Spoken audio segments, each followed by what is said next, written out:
ಜ್ಞಾನಿಯೆಂಬುದನೆಚ್ಚಿ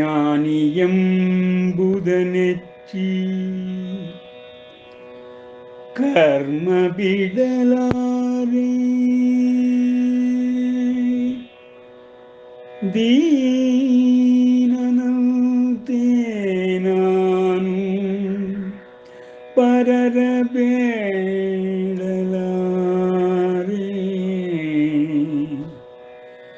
ಮಾನಾಭಿಮಾನವ ನಿನಗೊಪ್ಪಿಸಿದೆ ದೇವ ಮಾನಾಭಿಮಾನವ ನಿನಗೊಪ್ಪಿಸಿದೆ ದೇವ ಕಾನನದ ಕುಸುಮದೊಲು ಕಾಣದಾಗಿದೆ ಜೀವ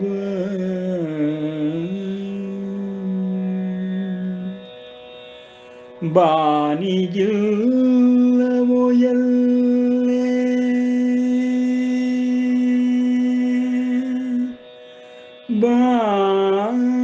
ಬಾನಿಗಿಲ್ಲವೋ ಎಲ್ಲೇ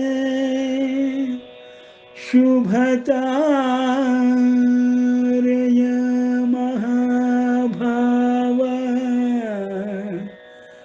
ಶುಭತಾರೆಯ ಮಹಾಭಾವ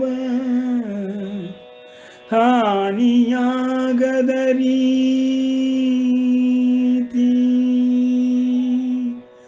ಜೀವನವ ಪಾರಗಾಣಿಸು ಜೀವನವ ಪಾರಗಾಣಿಸು ಮಾನನಿಧಿ ಶ್ರೀ ಕೌಶಿಕಾಜ್ಞಪುರಿ ಕೇಶವ ಕೇಶವ ಕನಸನನಸಾಗಿಸಿ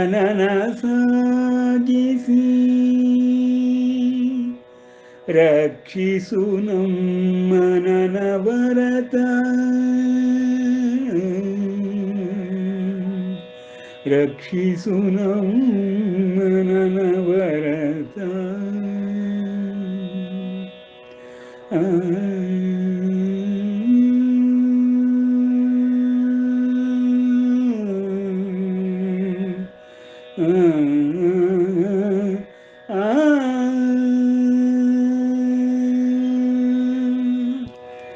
ಶುಕ್ಲಾಂಬರಧರಂ ವಿಷ್ಣುಂ ಶಶಿವರ್ಣಂ ಚತುರ್ಭುಜಂ ಪ್ರಸನ್ನವದನಂ ಧ್ಯಾಯೇತ್ ಸರ್ವವಿಘ್ನೋಪಶಾಂತಯೇ ಅಗಜಾನನ ಪದ್ಮಾರ್ಕಂ ಗಜಾನನಮಹರ್ನಿಶಂ ಅನೇಕದಂತಂ ಭಕ್ತಾನಾಂ ಏಕದಂತಮುಪಾಸ್ಮಹೇ ಅಂಬ ತ್ವಾಮನುಸಂದದಾಮಿ ಭಗವದ್ಗೀತೆ ಭವದ್ವೇಷಿಣೀ ನ ಚ ತಸ್ಮಾನ್ಮನುಷ್ಯೇಷು ಕಶ್ಚಿನ್ಮೇ ಪ್ರಿಯಕೃತ್ತಮಃ ಭವಿತಾ ನ ಚ ಮೇ ತಸ್ಮಾದನ್ಯಃ ಪ್ರಿಯತರೋ ಭುವಿ ಯೋ ಮಾಮಜಮನಾದಿಂ ಚ ವೇತ್ತಿ ಲೋಕಮಹೇಶ್ವರಂ ಅಸಮ್ಮೂಢಃ ಸಮರ್ಥ್ಯೇಷು ಸರ್ವಪಾಪೈ ಪ್ರಮುಚ್ಯತೆ ಅಂಬ ತ್ವಾಮನುಸಂದದಾಮಿ ಭಗವದ್ಗೀತೆ ಭವದ್ವೇಷಿಣೀ. ಇದುವರೆಗೆ ನಾವು ಗೀತಾಜ್ಞಾನ ಅಭ್ಯಾಸದ 4ನೇ ಅಧ್ಯಾಯವಾದಂತಹ ಜ್ಞಾನಯೋಗವನ್ನು ಕರ್ಮಯೋಗದ ಸಂಬಂಧವಾಗಿ ಅರ್ಜುನನು ಪ್ರಶ್ನೆಗಳನ್ನು ಹಾಕಿದ ಕಾರಣದಿಂದ ಪ್ರವೇಶ ಮಾಡಿ ಶ್ರೀಕೃಷ್ಣನು ಮಹಾವಿಷ್ಣು ಭಾವವನ್ನು ಹೊಂದಿ ಅರ್ಜುನನಿಗೆ ತಾನು ಯಾರೆಂಬುದನ್ನು ನಿರೂಪಿಸಲು ಈ 4 ಶ್ಲೋಕಗಳಿಂದ ಮುಂದೆ ಎಲ್ಲ ಅಧ್ಯಾಯಗಳಲ್ಲಿಯೂ ಅದನ್ನೇ ಪುನರುಚ್ಚರಿಸುತ್ತಾ ತಾನೇ ಸರ್ವಲೋಕ ಮಹೇಶ್ವರನೆಂದು, ಅನಾದಿಯೆಂದು, ಅವ್ಯಯನೆಂದು ಅರ್ಜುನನಿಗೆ ಮನದಟ್ಟು ಮಾಡಿಸುತ್ತಾನೆ. ಸಾಂಖ್ಯಯೋಗದಲ್ಲಿ ಬ್ರಹ್ಮವಿದ್ಯೆಯ ಸಾರವನ್ನೇ ಕರುಣಿಸಿದ ಪರಮಾತ್ಮನು ಅರ್ಜುನನ ಪ್ರಶ್ನೆಯಾಗಿ, ಇಂತಹ ಅದ್ಭುತವಾದ ಜ್ಞಾನಯೋಗವನ್ನು ನನಗೆ ಕರುಣಿಸಿದ ಪರಮಾತ್ಮನೇ, ಏಕಪ್ಪ ನನ್ನನ್ನು ಯುದ್ಧಕರ್ಮದಲ್ಲಿ ನಿಯೋಜಿಸುತ್ತಿದ್ದೀಯೇ? ಜ್ಞಾನಿಯಾಗಿ ನಾನು ತಪಸ್ಸು ಮಾಡಲು ಹೋಗಬಾರದೆ? ಈ ಘೋರವಾದ ಕರ್ಮವನ್ನು ಮಾಡಬೇಕೇ ಎಂಬುದಾಗಿ ಪ್ರಶ್ನೆ ಹಾಕಿದ ಕಾರಣದಿಂದ ಜ್ಞಾನಯೋಗಕ್ಕಿಂತಲೂ ಕರ್ಮಯೋಗವು ಶ್ರೇಷ್ಠವಾದುದು. ಲೋಕದಲ್ಲಿ 2 ನಿಷ್ಠೆಗಳು ಇದ್ದೇ ಇರುತ್ತದೆ. ಅದರಲ್ಲಿ ಕರ್ಮನಿಷ್ಠೆಯೇ ಅತ್ಯಂತ ಪ್ರಮುಖವಾದದ್ದು. ಆ ಕರ್ಮನಿಷ್ಠೆಯಿಂದ ಉದ್ಭವವಾಗುವಂತಹ ಜ್ಞಾನೋದಯವನ್ನು ಪಡೆದುಕೊಂಡ ಪ್ರತಿಯೊಂದು ಜೀವಿಯು ಜ್ಞಾನನಿಷ್ಠೆಯಿಂದ ಭಕ್ತಿ ಶ್ರದ್ಧೆಗಳನ್ನು ಆಶ್ರಯಿಸಿ ನನ್ನನ್ನು ಹೊಂದಬೇಕು. ಅರ್ಜುನ, ನಾನೇ ಈ ವಿಶ್ವಕ್ಕೆ ಆತ್ಮನಾಗಿಯೂ ವಿಶ್ವಾತ್ಮನಾಗಿಯೂ ಸರ್ವಲೋಕ ಮಹೇಶ್ವರನಾಗಿಯೂ ಇದ್ದೇನೆ. ನನಗೆ ಆದಿ ಅಂತ್ಯಗಳೆಂಬುದೇ ಇಲ್ಲ. ಕರ್ತವ್ಯವೆಂಬುದಾಗಲಿ ಕರ್ಮಗಳೆಂಬುದಾಗಿ ನನಗೆ ಇಲ್ಲ. ನನ್ನ ಸ್ವರೂಪವೂ ದಿವ್ಯ ಸ್ವರೂಪವು, ಜನ್ಮವೂ ದಿವ್ಯ ಜನ್ಮವು ಎಂಬುದಾಗಿ ತನ್ನ ಪರಿಚಯವನ್ನು ಮಾಡಿಕೊಡುತ್ತಾ ಪರಮಾತ್ಮನು ಅರ್ಜುನನ ಪ್ರಶ್ನೆಯಾಗಿ ಶ್ರೀಕೃಷ್ಣನ ಪದವಿಯನ್ನೇ, ಅಧಿಕಾರವನ್ನೇ ಪ್ರಶ್ನೆ ಮಾಡಿದುದರಿಂದ ಪರಮಾತ್ಮನು ಅರ್ಜುನನಿಗೆ ತಾನು ಯಾರೆಂಬುದನ್ನು ಈ 4 ಶ್ಲೋಕಗಳಲ್ಲಿ ವರ್ಣಿಸಿ ಕೊನೆಯ ಅಧ್ಯಾಯದವರೆಗೂ ಈ ಒಂದು ಸತ್ಯ ಸಂಕಲ್ಪವನ್ನು ತೋರಿಸುತ್ತಲೇ ಹೋಗುತ್ತಾನೆ. ತಾನೇ ವಿಶ್ವವನ್ನು ಧರ್ಮದ ಸಹಾಯದಿಂದ ಹೆಣೆದು ನಿಲ್ಲಿಸಿದ್ದೇನೆ. ಅಸ್ತಿತ್ವ, ಸ್ಥಿತಿಕರ್ತ, ಎಲ್ಲದಕ್ಕೂ ನಾನೇ ಕಾರಣ. ನೀನು ಯಾವ ಪ್ರಪಂಚವನ್ನು ನೋಡುತ್ತಲಿದ್ದೀಯೋ ಅರ್ಜುನ, ಅದೆಲ್ಲವೂ ನನ್ನ ಕಾರಣದಿಂದಲೇ ನಿನಗೆ ಕಾಣುತ್ತಿದೆ. ನಾನೇ ಧರ್ಮಸ್ವರೂಪನಾಗಿದ್ದೇನೆ. ಧರ್ಮಕ್ಕೆ ಗ್ಲಾನಿಯಾದಾಗಲೆಲ್ಲ ನಾನು ಮತ್ತೆ ಮತ್ತೆ ಅವತರಿಸುತ್ತೇನೆ ಮತ್ತು ನನ್ನ ಒಂದು ಧರ್ಮದ ಚೌಕಟ್ಟಿನಲ್ಲಿ ಸಾಧು ಜನಗಳು ಮಾತ್ರ ಇರುವಂತೆಯೂ ಜೀವನವನ್ನು ಮಾಡುವಂತೆಯೂ ವ್ಯವಸ್ಥೆಯನ್ನು ಮಾಡಿದ್ದೇನೆ. ಇಂತಹ ವ್ಯವಸ್ಥೆಯಲ್ಲಿ ದುಷ್ಟ ಜನರನ್ನು ನಾನೇ ಆಗಾಗ ಶಿಕ್ಷಿಸುತ್ತಿರುತ್ತೇನೆ ಎಂಬುದಾಗಿ ದಿವ್ಯವಾಣಿಯಿಂದ ಪರಮಾತ್ಮನು ಅರ್ಜುನನಿಗೆ ಮನದಟ್ಟು ಮಾಡಿಸುತ್ತಿದ್ದಾನೆ. ಅಜೋಪಿ ಸನ್ ಅವ್ಯಯಾತ್ಮ ಭೂತಾನಾಂ ಈಶ್ವರೋಪಿ ಸನ್ ಪ್ರಕೃತಿಂ ಸ್ವಾಮಧಿಷ್ಠಾಯ ಸಂಭವಾಮಿ ಆತ್ಮಮಾಯೆಯ.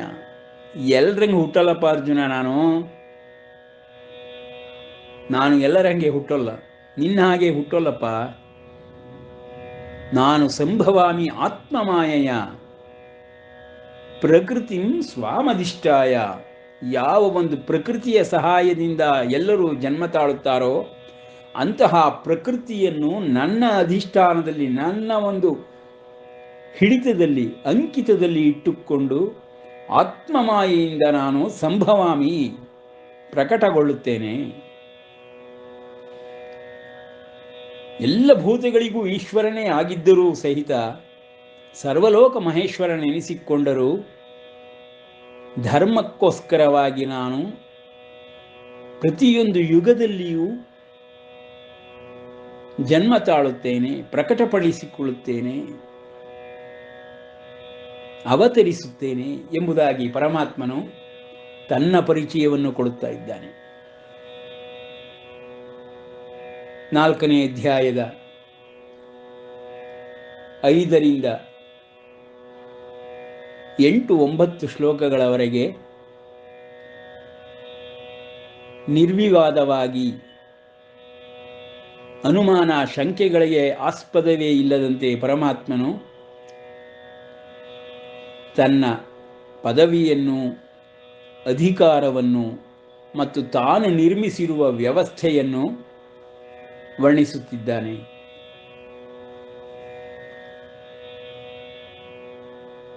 ಯದಾ ಯದಾ ಹಿ ಧರ್ಮಸ್ಯ ಗ್ಲಾನಿರ್ಭವತಿ ಭಾರತ ಅಭ್ಯುತ್ಥಾನಮಧರ್ಮಸ್ಯ ತದಾತ್ಮಾನಂ ಸೃಜಾಮ್ಯಹಂ ಪರಿತ್ರಾಣಾಯ ಸಾಧೂನಾಂ ವಿನಾಶಾಯ ಚ ದುಷ್ಕೃತಾಂ ಧರ್ಮ ಸಂಸ್ಥಾಪನಾರ್ಥಾಯ ಸಂಭವಾಮಿ ಯುಗೆ ಯುಗೆ. ಜನ್ಮ ಕರ್ಮ ಚ ಮೇ ದಿವ್ಯಂ ಏವಂ ಯೋ ವೇತ್ತಿ ತತ್ವತಃ. ಈ ರೀತಿ ನನ್ನನ್ನು ದಿವ್ಯವಾದ ಜನ್ಮವುಳ್ಳವನು ಎಂಬುದಾಗಿ ಯಾರು ತತ್ವದಿಂದ ತಿಳಿದುಕೊಳ್ಳುತ್ತಾರೆಯೋ ಅಂತಹ ವ್ಯಕ್ತಿಗೂ ಪುನರ್ಜನ್ಮವೂ ಉಂಟಾಗುವುದಿಲ್ಲಪ್ಪ. ಇಡೀ ವ್ಯವಸ್ಥೆಯನ್ನೇ ನನ್ನ ಅಧೀನದಲ್ಲಿಟ್ಟುಕೊಂಡು ನಡೆಸಿಕೊಂಡು ಬರುತ್ತಿದ್ದೇನೆ. ಆದಿಯಿಂದಲೂ ಈ ವ್ಯವಸ್ಥೆ ನಡೆದುಕೊಂಡು ಬಂದಿರುವುದೇ ಇದೇ ರೀತಿಯಲ್ಲಿ. ಅರ್ಜುನ, ಧರ್ಮದ ವಿಷಯದಲ್ಲಿ ಕಿಂಚಿತ್ ಗ್ಲಾನಿಯನ್ನು ನಾನು ಸಹಿಸುವವನಲ್ಲ. ನೋಡಿ, ಇದಕ್ಕೆ ಉದಾಹರಣೆಯಾಗಿ ಅತ್ಯಂತ ಹತ್ತಿರದ ಭಕ್ತನಾದ ಭೀಷ್ಮನಿಗೆ ಪರಮಾತ್ಮನೇ ಸ್ವಯಂ ಅರ್ಜುನನ ಮೂಲಕ ಶಿಕ್ಷೆಯನ್ನು ಕೊಡಿಸುತ್ತಾನೆ. ಭೀಷ್ಮನು ಪರಮಾತ್ಮನ ಅಂತರಂಗ ಭಕ್ತನಾದರೂ, ಪರಮಾತ್ಮನನ್ನೇ ಯುದ್ಧದಲ್ಲಿ ಎದುರಿಸಿದರು, ಅಸ್ತ್ರಶಸ್ತ್ರಗಳನ್ನು ಹಿಡಿಯುವುದಿಲ್ಲವೆಂಬ ಮಾತನ್ನು ಕೊಟ್ಟಿದ್ದಂತಹ ಪರಮಾತ್ಮನನ್ನು ಅಸ್ತ್ರಶಸ್ತ್ರಗಳನ್ನು ಹಿಡಿಯುವಂತೆ ಮಾಡಿದವನಾಗಿಯೂ, ಮಹಾವೀರನಾಗಿಯೂ, ಸೋಲೇ ಇಲ್ಲದವನಾಗಿಯೂ ಯುದ್ಧವನ್ನು ಮಾಡುತ್ತಾ ಅತ್ಯಂತ ವೃದ್ಧನಾದಂತಹ ಭೀಷ್ಮ ಪಿತಾಮಹನು ಪಾಂಡವ ಸೇನೆಯನ್ನು 12 ದಿವಸಗಳ ಕಾಲ ಎದುರಿಸುತ್ತಾನೆ. ಅಂತಹ ಮಹಾಭಕ್ತನಿಗೂ ಪರಮಾತ್ಮನು ಧರ್ಮದ ವಿಷಯದಲ್ಲಿ ಕಿಂಚಿತ್ ಗ್ಲಾನಿಯನ್ನು ಸಹಿಸದೆ, ಅವನಲ್ಲಿ ಅಧರ್ಮವು ಅವನ ದೇಹದಿಂದ ಸಂಪೂರ್ಣವಾಗಿ ನಾಶವಾಗಿ ಇಂಗಿ ಹೋಗುವ ತನಕವೂ ಆ ದೇಹವನ್ನು ಶಿಕ್ಷೆಗೆ ಒಳಪಡಿಸುತ್ತಾನೆ ಶ್ರೀಕೃಷ್ಣ. ಅದನ್ನೇ ಇಲ್ಲಿ ಪರಿತ್ರಾಣಾಯ ಸಾಧೂನಾಂ ವಿನಾಶಾಯ ಚ ದುಷ್ಕೃತಾಂ ಧರ್ಮ ಸಂಸ್ಥಾಪನಾರ್ಥಾಯ, ಧರ್ಮ ಸಂಸ್ಥಾಪನೆಗೋಸ್ಕರವಾಗಿ ಸಂಭವಾಮಿ ಯುಗೆ ಯುಗೆ ಎಂಬುದಾಗಿ ಹೇಳುವ ಪರಮಾತ್ಮನು ಕೃಷ್ಣಾವತಾರಿಯಾಗಿ ಪೂರ್ಣ ರೂಪದಿಂದ ನಿಂತುಕೊಂಡು ಯುದ್ಧರಂಗದಲ್ಲಿ ಅರ್ಜುನನಿಗೆ ಮಹಾವಿಷ್ಣು ಭಾವದಿಂದ ಸರ್ವಲೋಕ ಮಹೇಶ್ವರನೆಂಬುದಾಗಿ ನಿರೂಪಿಸುತ್ತಿದ್ದಾನೆ. ಜನ್ಮ ಕರ್ಮ ಚ ಮೇ ದಿವ್ಯಂ ಏವಂ ಯೋ ವೇತ್ತಿ ತತ್ವತಃ. ಎಲೈ ಅರ್ಜುನ, ಯಾವನು ಹೀಗೆ ನನ್ನ ದಿವ್ಯವಾದ ಅವತಾರವನ್ನು, ಜನ್ಮವನ್ನು, ಕರ್ಮವನ್ನು ಯಥಾರ್ಥವಾಗಿ ತತ್ವದಿಂದ ತಿಳಿದುಕೊಳ್ಳುತ್ತಾನೆಯೋ ಅಂತಹವನು ಕೂಡ ದೇಹತ್ಯಾಗವನ್ನು ಮಾಡಿದ ನಂತರ ಪುನರ್ಜನ್ಮವನ್ನು ಹೊಂದುವುದಿಲ್ಲಪ್ಪ. ಅಂಥ ವ್ಯವಸ್ಥೆ ನಾನು ಮಾಡಿರುವಂಥದ್ದು. ನೋಡಿ, ಈ ಶ್ಲೋಕಕ್ಕೆ ಪೂರಕವಾಗಿ 10ನೇ ಅಧ್ಯಾಯದಲ್ಲಿ ತನ್ನ ವಿಭೂತಿ ಯೋಗವನ್ನು ವರ್ಣಿಸುತ್ತಾ ಪರಮಾತ್ಮನು 4 ಅಧ್ಯಾಯಗಳಲ್ಲಿ ಪರಮಾತ್ಮನು ತಾನು ಸರ್ವಲೋಕ ಮಹೇಶ್ವರನೆಂಬುದಾಗಿಯೂ ಅರ್ಜುನನಿಗೆ ಯಾವ ರೀತಿಯಲ್ಲೂ ಸಮವಲ್ಲವೆಂಬುದನ್ನು ಅರ್ಜುನನಂತೆ ಜನ್ಮವನ್ನು ಪಡೆದುಕೊಂಡಿಲ್ಲವೆಂಬುದನ್ನು, ತನಗೆ ಕರ್ಮವಾಗಲಿ ಕರ್ತವ್ಯಗಳಾಗಲಿ ಇಲ್ಲವೆಂಬುದನ್ನು ನಿರೂಪಿಸುತ್ತಾ ವಿಶ್ವರೂಪ ದರ್ಶನವನ್ನೇ ತೋರಿಸಿಬಿಡುತ್ತಾನೆ. ದಶಮೋಧ್ಯಾಯ ವಿಭೂತಿ ಯೋಗದಲ್ಲಿ 3ನೆಯ ಶ್ಲೋಕದಲ್ಲಿ ಮತ್ತೆ ಈ ಶ್ಲೋಕದ ಅರ್ಥವನ್ನೇ ಪುನರುಚ್ಚರಿಸುತ್ತಾನೆ. ಯೋ ಮಾಮಜ ಮನಾದಿಂ ಚ ವೇತ್ತಿ ಲೋಕಮಹೇಶ್ವರಂ ಅಸಮ್ಮೂಢ ಸಮರ್ಥ್ಯೇಷು. ಅಪ್ಪ ಅರ್ಜುನ, ನನ್ನನ್ನು ಇದುವರೆಗೆ ಯಾರೂ ಪ್ರಶ್ನೆ ಮಾಡಿದವರಿಲ್ಲ, ಮಾಡುವುದಕ್ಕೆ ಸಾಧ್ಯವೂ ಇಲ್ಲ. ಆದರೂ ನನ್ನನ್ನು ಈ ರೀತಿ ಯಾರು ತತ್ವದಿಂದ ತಿಳಿದುಕೊಳ್ಳುತ್ತಾರೋ ಅಂತಹವರು ಮನುಷ್ಯರುಗಳಲ್ಲಿಯೇ ಅಸಮ್ಮೂಢ ಸಹ. ಅವನು ಮೂಢನಲ್ಲವೇ ಅಲ್ಲವೆಂಬುದನ್ನು ಮನಗಾಣಿಸಿಕೋ. ಅಸಮ್ಮೂಢ ಸಮರ್ಥ್ಯೇಷು ಸರ್ವ ಪಾಪೈ ಪ್ರಮುಚ್ಯತೆ. ನನ್ನನ್ನು ಅರ್ಥ ಮಾಡಿಕೊಂಡವನು ಎಲ್ಲ ಪಾಪಗಳಿಂದಲೂ ಮುಕ್ತಿಯನ್ನು ಹೊಂದುತ್ತಾನೆ, ಎಲ್ಲ ಕಲ್ಮಶಗಳಿಂದಲೂ ಹೊರಗೆ ಬರುತ್ತಾನೆ, ಅವನಿಗೆ ಪುನರ್ಜನ್ಮವೆಂಬುದೇ ಉಂಟಾಗುವುದಿಲ್ಲ ಎಂಬುದಾಗಿ ಪರಮಾತ್ಮನು ಮತ್ತೆ ಮತ್ತೆ ತನ್ನ ತತ್ವವನ್ನು, ತನ್ನ ಪದವಿಯನ್ನು, ಅಧಿಕಾರವನ್ನು ಹೇಳುತ್ತಾನೆ. ಇಷ್ಟೆಲ್ಲವನ್ನೂ ಹೇಳಿದ ಮೇಲೆ ಅರ್ಜುನನಿಗೆ ಕರ್ಮಸಿದ್ಧಿಗಳಿಂದ ಮತ್ತು ಯೋಗ ಸಿದ್ಧಿಗಳಿಂದ ವಿಶ್ವರೂಪ ದರ್ಶನವನ್ನೇ ತೋರಿಸುತ್ತಾನೆ. ವಿಶ್ವರೂಪ ದರ್ಶನವನ್ನು ನೋಡಿದಂತಹ ಅರ್ಜುನನು ಭಯಭೀತನಾಗಿ ತನ್ನ ತಪ್ಪಿನ ಅರಿವನ್ನು ಮುಂದಿನ ಶ್ಲೋಕಗಳಲ್ಲಿ 11ನೇ ಅಧ್ಯಾಯದಲ್ಲಿ ಪರಮಾತ್ಮನಿಗೆ ಹೇಳುತ್ತಾ ದೀನನಾಗಿ ಬೇಡಿಕೊಳ್ಳುತ್ತಾನೆ. 11ನೇ ಅಧ್ಯಾಯ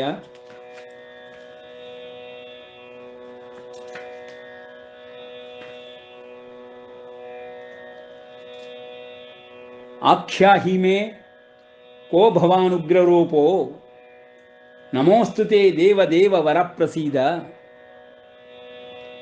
ವಿಜ್ಞಾತುಮಿಚ್ಛಾಮಿ ಭವಂತಮಾದ್ಯಂ ನಹಿ ಪ್ರಜಾನಾಮಿ ತವ ಪ್ರವೃತ್ತಿಂ.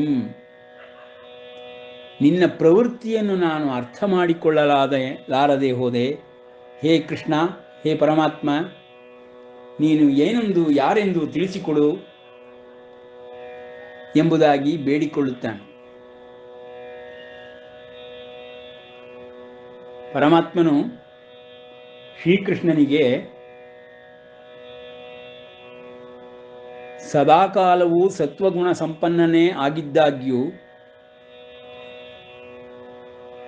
ಅರ್ಜುನನಿಗೆ ನಿರೂಪಿಸುವುದಕ್ಕೋಸ್ಕರವಾಗಿ ಪ್ರವೃತ್ತಿ ರೂಪವನ್ನು ಪಡೆದು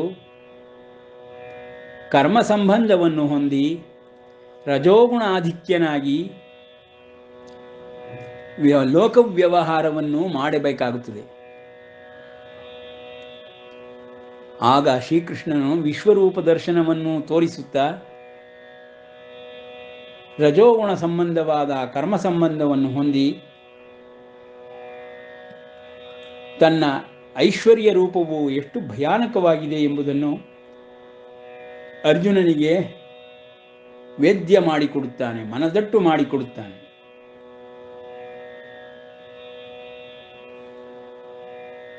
ಕಾಲೋಸ್ಮಿ ಅರ್ಜುನ, ಕಾಲೋಸ್ಮಿ ಲೋಕಕ್ಷಯ ಕೃತ್ ಪ್ರವೃದ್ಧೋ ಲೋಕಾನ್ ಸಮಾಹರ್ತುಮಿಹ ಪ್ರವೃತ್ತಃ ಋತೇಪಿ ತ್ವಾಂ ನ ಭವಿಷ್ಯಂತಿ ಸರ್ವೇ ಏವ ಸ್ಥಿತ ಪ್ರತ್ಯನಿಕೇಷು ಯೋಧಾಃ.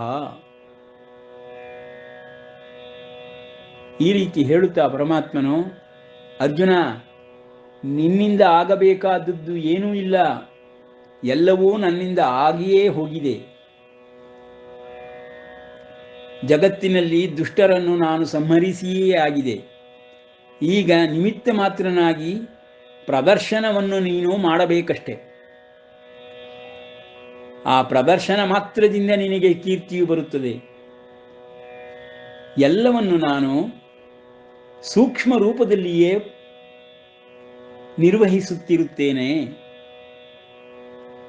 ಸೂಕ್ಷ್ಮ ರೂಪಿಯಾದ ಸೂಕ್ಷ್ಮ ಶರೀರಿಯಾದ ನಾನು ಸರ್ವಲೋಕಗಳನ್ನು ನನ್ನ ನಿಯಂತ್ರಣದಲ್ಲಿಟ್ಟುಕೊಂಡು ಧರ್ಮಕ್ಕೆ ಚ್ಯುತಿ ಬಾರದಂತೆ ನಡೆಸಿಕೊಂಡು ಬರುತ್ತಿರುತ್ತೇನೆ. ಅರ್ಜುನ, ನಿಮಿತ್ತ ಭವ ಸವ್ಯಸಾಚಿ ಎಂಬುದಾಗಿ ಹೇಳುತ್ತಾನೆ. ಸಂಜಯನು ಹೇಳುತ್ತಾನೆ 11ನೆಯ ವಿಶ್ವರೂಪ ದರ್ಶನದ ನಂತರದಲ್ಲಿ, ಏತತ್ ಶ್ರುತ್ವಾ ವಚನಂ ಕೇಶವಸ್ಯ ಕೃತಾಂಜಲಿರ್ವೇಪಮಾನ ಕಿರೀಟಿ ನಮಸ್ಕೃತ್ವಾ ಭೂಯ ಏವಾಹ ಕೃಷ್ಣಂ ಸ ಗದ್ಗದಂ. ಇಲ್ಲಿ ನೋಡಿ ಅರ್ಜುನನ ಭಾವವನ್ನು. ಸ ಗದ್ಗದಂ ಭೀತ ಭೀತಃ ಪ್ರಣಮ್ಯ. ಅರ್ಜುನನು ಕೈಗಳನ್ನು ಜೋಡಿಸಿಕೊಂಡು ಗದ್ಗದ ಕಂಠದಿಂದ ಪುನಃ ಪುನಃ ಪುನಃ ಪುನಃ ನಮಸ್ಕರಿಸುತ್ತಾ, ನಡುಗುತ್ತಾ, ಅತ್ಯಂತ ಭೀತನಾಗಿ ತಲೆಬಾಗಿಸಿಕೊಂಡು ಶ್ರೀಕೃಷ್ಣನನ್ನು ಕುರಿತು ಈ ಮಾತುಗಳನ್ನು ಹೇಳುತ್ತಾನೆಂಬುದಾಗಿ ಸಂಜಯನು ವಿವರಿಸುತ್ತಾನೆ.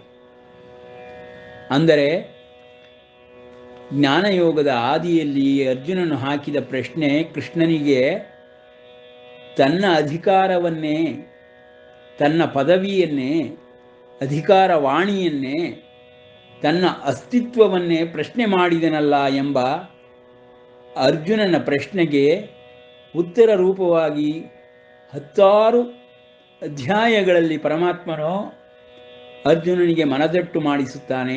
ತಾನೊಂದು ಅರ್ಜುನನು ಸಾಮಾನ್ಯ ಒಂದು ಭೂತಾತ್ಮನೆಂದು, ಪರಮಾತ್ಮನು ದಿವ್ಯಾತ್ಮನೆಂಬುದಾಗಿಯೂ ಪ್ರಕಟಪಡಿಸಿಕೊಳ್ಳುತ್ತಾನೆ. ಅರ್ಜುನನು ಶ್ರೀಕೃಷ್ಣನನ್ನು ಅರ್ಥ ಮಾಡಿಕೊಂಡ ನಂತರದಲ್ಲಿ, ಅವನ ವಿಶ್ವರೂಪವನ್ನು ನೋಡಿದ ನಂತರದಲ್ಲಿ ಈ ಮಾತುಗಳನ್ನು ಪರಮಾತ್ಮನಿಗೆ ಹೇಳಲು 11ನೇ ಅಧ್ಯಾಯದಲ್ಲಿ 36ನೇ ಶ್ಲೋಕದಿಂದ ಆರಂಭಿಸುತ್ತಾನೆ. ಸ್ಥಾನೇ ಹೃಷಿಕೇಶ ತವ ಪ್ರಕೀರ್ತ್ಯ